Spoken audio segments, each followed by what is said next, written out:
Shalom friends, Chaim Mailspin here. I call myself a Galilean. I live in the Galilee, the north of Israel, the very land of Zebulun and Naphtali, that in Isaiah chapter 9, God says he will honor this area, along the Jordan River by way of the Sea of Galilee, the Galilee of the nations. God talks about a light shining on this place that was in contempt, this place that was forgotten. And once again, God would do something amazing in this area, this Galilee of the nations. It has to do with all the different nations.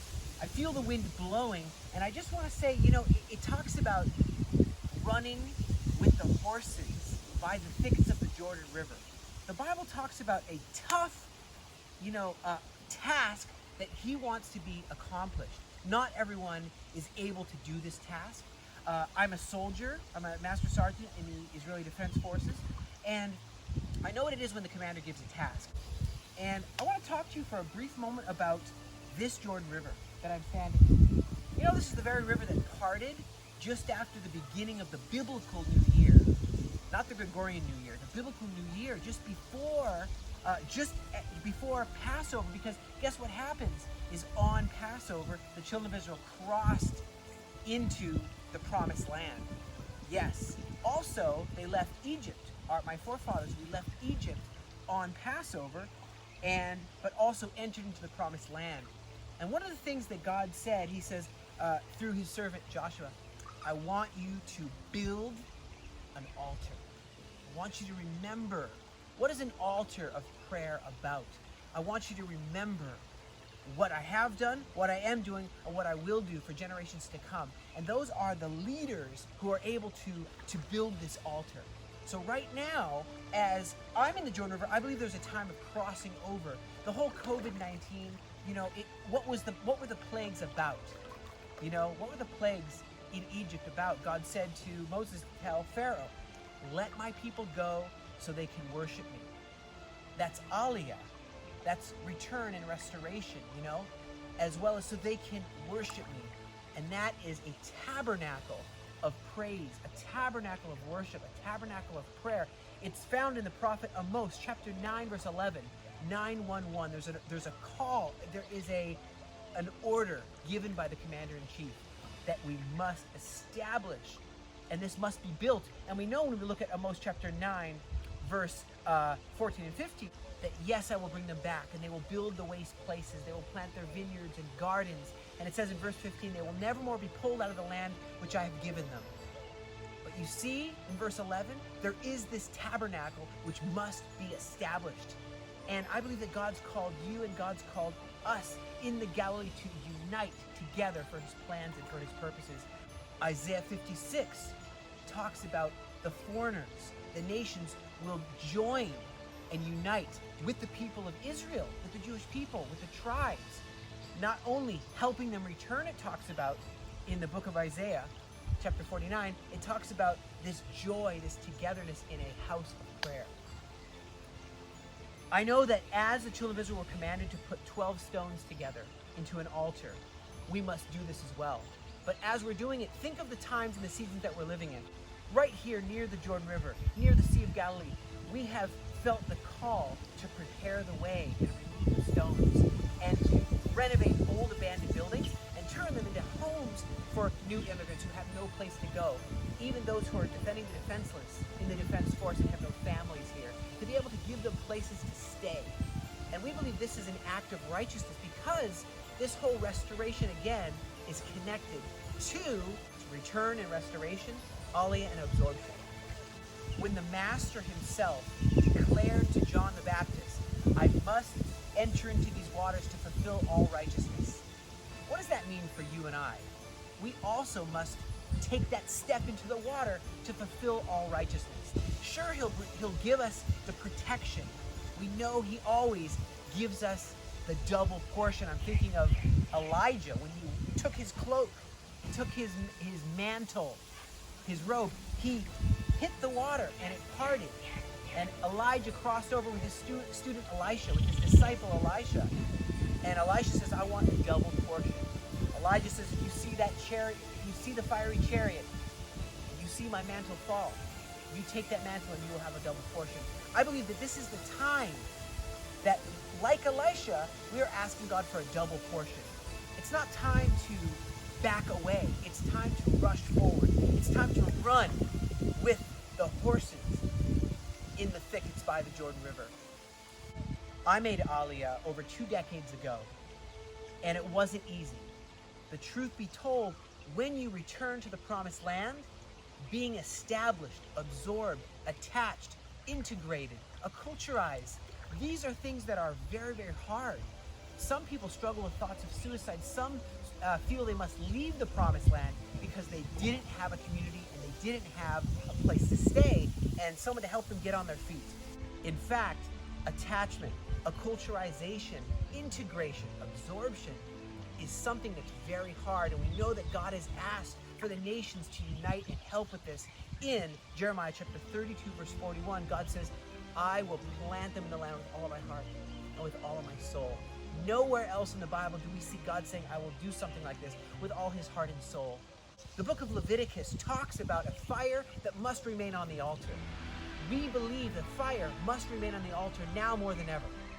When you look at the layout of the tabernacle that was established at the beginning of the year, like the tabernacle, we believe God's asking to be established now, together. He has that lampstand there. First, there is the laver, where you clean, where you wash from impurities and prepare yourself. You see the showbread, you smell the incense, but you see this lamp that doesn't go out with the first fruits. I want to challenge you to give the first fruits of your day. It's 3 hours, and this might seem very, very hard, but ask God for the provision of time and just start. I would say a big piece of it is the fact that it's praying through the Aliyah scriptures. There are 700 scriptures, and I want you to have a list of 64. Download them right away as a starter and start praying through them and interceding that God's will be done as he prepares the way. You know the enemy is hard at work to try to end God's plans. And we know who will win and who will succeed, but we need to pray and intercede for his plans and for his purposes to be established. Isaiah chapter 49 verse 22 is one of my favorites, that it talks about the nations being able to take a Jewish person in their arms and on their shoulders and carry them to the promised land. I believe that this is true physically and in a spiritual intercession.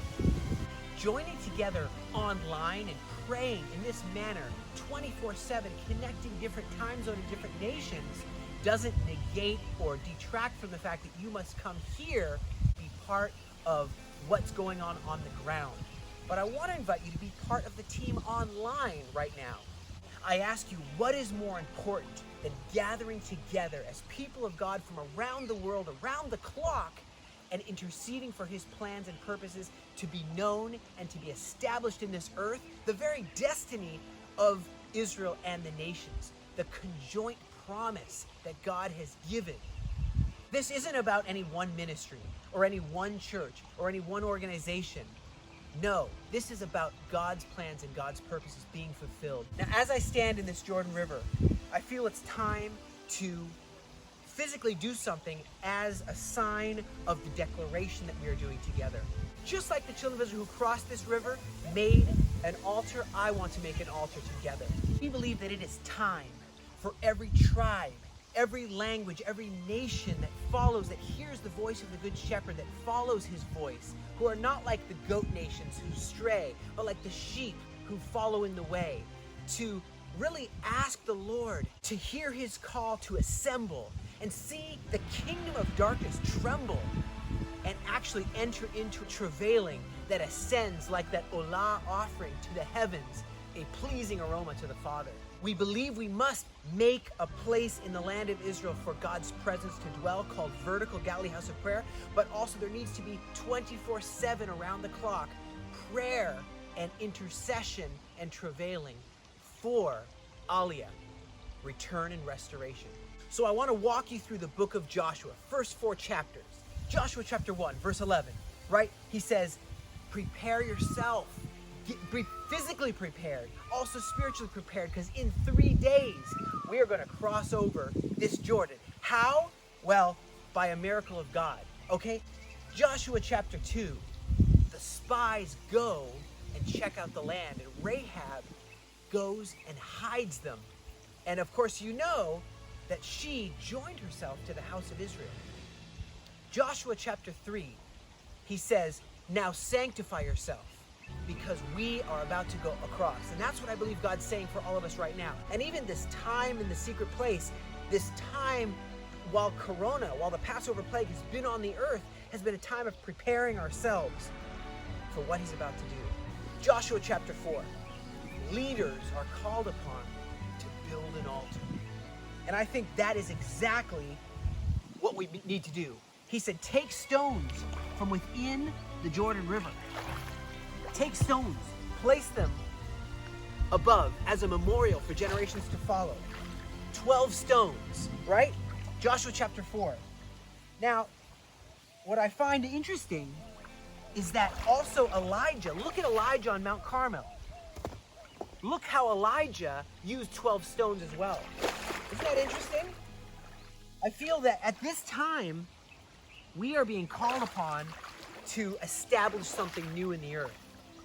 Something beautiful that generations to come will see and follow. There's a promise that comes to mind that God says, I will shake the heavens and the earth.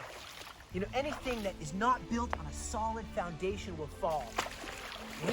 We realize there's been revivals that have been like grass fires, but it's time for them to have root. It's time for them to be built on a solid foundation for a revival that has no rival, a fire that will be burning until the return of the King. Prophet Haggai speaks of a latter glory that will be far greater than the former glory. And I believe that it has to do with the return of the ancient promised people to covenant land. The promise of the promised land still exists, and you and us have everything to do with it together. This latter glory did not happen yet. We're on the brink of it. We're on the cusp of a new dawn. We're living in a time where the light will shine once again, as it says in Isaiah chapter 9, verse 1 and 2.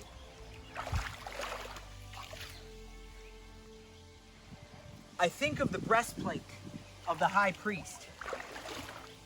How many stones did it have on it? Huh? The breastplate of the high priest had on it 12 stones for the 12 tribes. We have to have the 12 tribes over our heart as we're interceding and as we're praying. How long do we have? I don't know. All I know is we have to be faithful today. We have to operate today in what he's doing. We have to be those virgins that have the lamps lit. We can't just know, we have to do.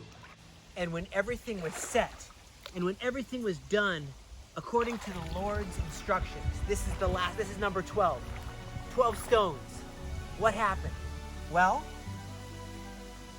we know that the fire came down on the altar with Elijah when he put 12 stones.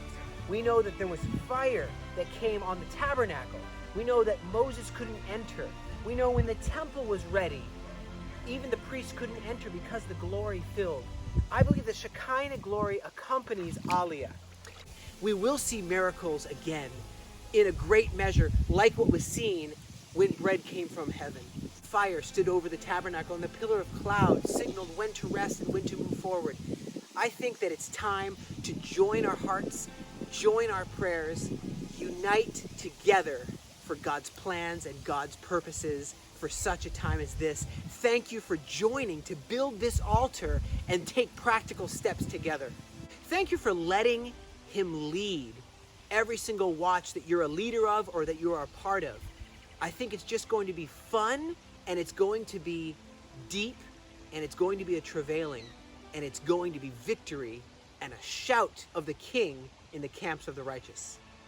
God bless you from the Galilee.